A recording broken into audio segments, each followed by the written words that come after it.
தூத்துக்குடி துறைமுகத்தில் பணியாற்றி ஓய்வு பெற்று இறந்த தொழிலாளர்களின் பென்ஷன் தொகை பல கோடி ரூபாயை தனியாக வங்கிக் கணக்கு தொடங்கி ஒருவர் அபகரித்த சம்பவம் அதிர்ச்சியை ஏற்படுத்தியுள்ளது.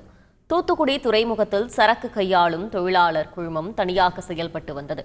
இதில் சுமார் 1600க்கும் மேற்பட்ட ஊழியர்கள் பணிபுரிந்து வந்தனர். ஓய்வு பெற்ற ஊழியர்களுக்கு பென்ஷனாக சுமார் 20,000 ரூபாய் வழங்கப்பட்டு வந்தது.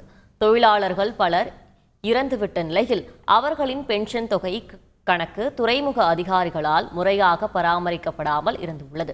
இதை பயன்படுத்திக் கொண்ட பென்ஷன் பிரிவில் பணிபுரியும் ஒப்பந்த ஊழியர்களான மணிகண்ட பிரபு உள்ளிட்ட சிலர் இறந்த துறைமுக ஊழியர்களை இறந்ததாக கணக்கில் காட்டாமல் அவர்களின் பெயரில் முழு பென்ஷன் தொகையும் வேறொரு வங்கிக் கணக்கை மோசடியாக உருவாக்கி பெற்று வந்துள்ளனர்.